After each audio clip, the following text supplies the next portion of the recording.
Cheers, goddess. Welcome to week 2 of your Ageless Thriving Woman adventure. Congratulations on being here. Personal high five. And one from me to you. Give it to me right here up in the screen, all up here in the screen. Yes. Celebrating yourself because, man, you are breathing rare air. You are amongst the few women who take real charge of their health, and therefore you are rewriting the story of aging, rewriting the story of aging and claiming it. So, just curious, did you watch Naiad over the weekend? If not, I'm so excited for you to get a chance to do that Naiad with uh, what is it? Annette Benning and Jodie Foster. You'll absolutely love it. They really knew what they were doing about claiming, claiming what it is to be a ageless, thriving woman, what it is to have a dream and go get it because it ain't never too late, darlings. So, anyways, let's talk a little bit about all the fun physiology and what we've been up to. We've been talking about our lymphatic system, our detox system in the body, our second circulation that does us the beautiful service of carrying away all the toxins and metabolic waste out of our body. And we started activating that last week by some processes. We talked about dry brushing to get that circulation moving even more to prepare us for what's ahead. We talked about jumping, doing limp jumping, like either on our toes if you don't have a mini trampoline, or they're also called rebounders. So we talked about jumping on your toes, which you can do while you're doing the dishes, while you're doing, just about anything. And it's really, really an effective way to just move your body, but to get those little mini lymphatic pumps pumping that stuff out so your circulation, your detox circulation gets more and more efficient because we are moving towards a beautiful state of next level health. And so here's how it basically works. Like the lymphatic system is essentially like drainage pipes, right? And we've talked about how it carries away the waste and toxins, but the drains, like the pipes, don't clean themselves. So that's where our magical liver comes in, right? The liver, our beautiful, amazing liver, is the master filter of our body that takes everything that's out of the blood and filters it and cleans it constantly taking what comes out of the gut, out of the blood, out of the system, out of the body. So your liver actually like kind of scrubs your bloodstream clean. Detox, release, recycle, or keep. Those are the decisions that the liver makes. She's also the hub of your metabolism. She chooses whether you store fat, whether you burn fat, or whether you make ketones. And when she's overloaded with toxins, or they get stored in the fat cells. And when the liver is sluggish, that is one huge reason that weight loss can get stuck or plateaued. And the liver, she's also our hormone cleaning goddess, right? She filters every day our liver processes estrogen, progesterone, cortisol, thyroid hormones, insulin. And when she's backed up with things like sugar, alcohol, or stress for a lot of us, right? Those used up hormones can't get out of our system like estrogen. And instead of leaving our system, they actually recirculate. And then you end up feeling bloated and tired and not quite yourself because your hormone system starts to be a little bit whacked out, right? And so when she clears them and filters them and is really running effectively, you really start to get some of that like balance back and you start to feel like a little bit lighter, right? So kind of like the vibes might be if you wanted to picture being in a kitchen and there's like, a big dinner party, say, for example, and the dishes get piled high and there's like everywhere and the counters are sticky. Ew, right? Oh, sticky counters, right? Now imagine that you just constantly are having a party. You never stop hosting breakfast, lunch, snacks, dinner, midnight bites, right? All the things. And the kitchen crew, AKA your liver, never gets a break. And that's what happens to your liver when you eat all the time or really frequently, and there's just no chance to rest, repair, or regenerate, right? So, but when you pause, even with just this intermittent fasting of 13 to 15 hours without food, that gives the crew, the kitchen crew, a chance to finally catch up. The dishes get washed. Thank you, God. The counters get scrubbed. And everything starts sparkling again, and you get your joy back. And that's exactly what intermittent fasting does for your liver. It gives her the pause she needs to like really rest and shine. So, fasting really isn't just about burning ketones or burning fat for energy. It's just giving our bodies a break to deeply repair and regenerate. And when the liver has that space to really heal, like it starts to balance your blood sugar out so there's no more roller coaster. She processes and clears hormones, especially like estrogen. Estrogen clearance is a big piece of our liver's function. And when the liver is sluggish or overloaded with the things we mentioned, sugar, toxins, stress, big one, right? Estrogen doesn't leave the body effectively and can back up. And when that happens, it can knock out the balance of our all of our other hormones. We will be visiting that much more deeply later. The liver, when it gets that break, it starts to burn fat extremely efficiently. We want that. We love that. That's our, yes, baby. Yes, we love that. And that stubborn belly fat starts to move, right? The liver filters toxins out of the blood from our environment, from all the different things we put on our bodies and our skin. We don't even know sometimes. And the liver takes and filters that out so they don't get trapped inside the fat cells, right? So when we support our liver, we actually support every single system in our body, and they all work better because we support our liver. So we talked about some detox tools. We mentioned them, the dry brushing and all that. We also talked about tongue scraping. I'm going to just remind you about that and kind of just give you another little fresh insight that when you take the toxins that come out of your body overnight onto your tongue, with that tongue scraper, you giving your body a nice break, because what happens otherwise is those toxins that are on your tongue recirculate into your body and your liver has to filter them all over again. So it's a really, really great practice. Another really powerful practice to detox your liver is old school Edgar Casey, if you're familiar with him, but castor oil packs. Castor oil packs. We put a little link in your resources for you. But a castor oil pack on top of your liver, which is in the upper right quadrant of your abdomen, if you're not familiar, putting a castor oil pack on your liver actually can increase the circulation to your liver, which really helps it do its filtration process. So it stimulates your bile flow. So basically, how you do that is you would take a like a wool or a flannel, and you actually put about 2 tablespoons of castor oil on top of there, and you rest it right directly on top of your liver.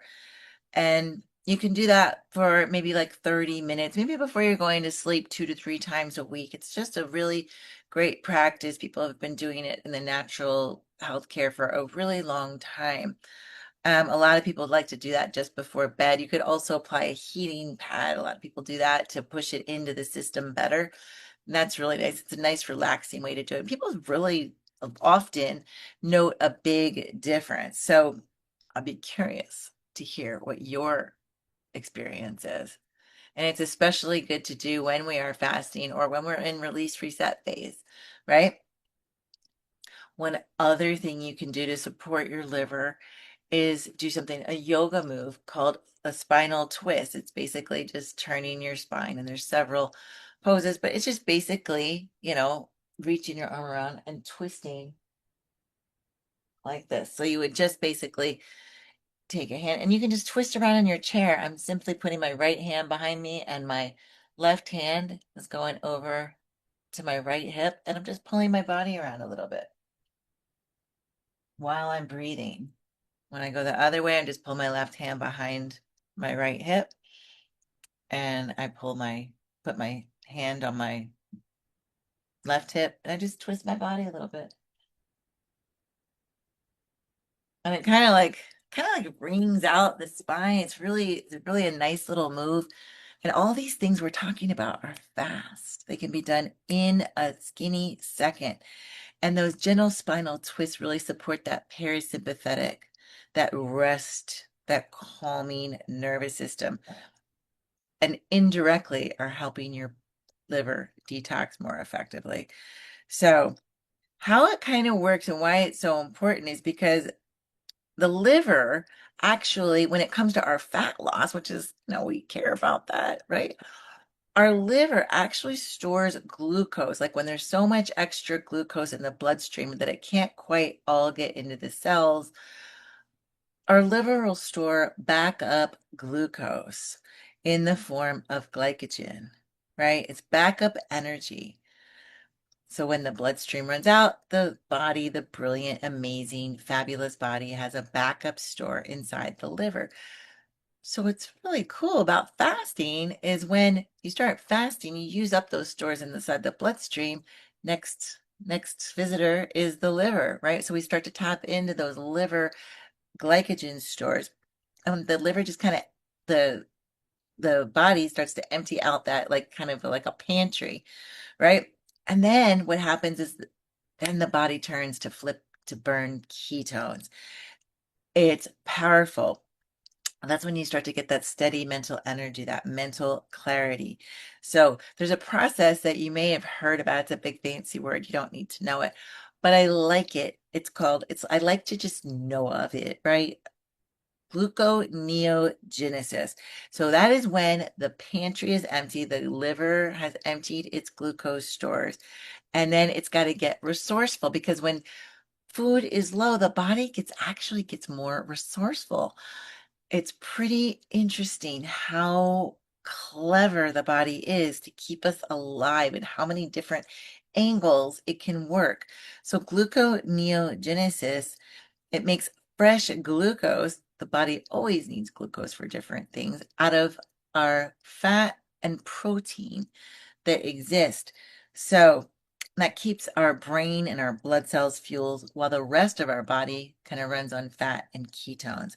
So gluconeogenesis, big fancy word, is just basically our body's backup generator that the liver takes care of for us. It's powered by our liver. So instead of crashing when food isn't coming in, that's how the body does it. That's how the body does it when there's no more food, glucose in the system. The body just goes, "Oh, I am smart. Are you ready for this? I'm gonna take care of you. I'm gonna start making glucose and the fuel I need from the fuel that is available from my fat and protein and some things like that." So you may have heard a lot about fatty liver and like around it's kind of coming out and talking about frequently in a lot of the health literature. And it used to be fatty liver used to be associated primarily and only with alcoholics. However, really, really, really heartbreaking is a lot of kids today are being diagnosed with non-alcoholic fatty liver disease. And it's caused from sugar and processed food and eating around the clock. So what do we want instead? We want a body. We want to teach ourselves how to reset, how to regulate, and how to repair ourselves. And that's what all of this fasting and liver support is going to start doing for us. These practices will help support our body being efficient, working with gluconeogenesis, burning fat, and creating hormone balance, which absolutely is what we want. So the very next step and question you might have is, well, okay, after my 13 to 15-hour intermittent fast, how should I break that fast? Well, what you want to do is to stabilize your blood sugar. You want to break your fast with this one. They're a little different when we get into different kinds of fast, but the 13 to 15-hour fast is really a good one to break with a protein and a fat. That'll kind of stabilize your blood sugar. A little bit of egg with a half a avocado or an avocado, which has, some protein in there too. You could put some sauerkraut on top of a little half a avocado. That's a really nice way to break a fast. So, or even like a tablespoon of nut butter. So I really, really want to support you in trying out a couple of these things, right? Play with it. Hopefully, you've been like, over the last couple days, like playing around. Maybe you've got some dry brushes. Maybe you bought a tongue scraper. Maybe you started your balancing.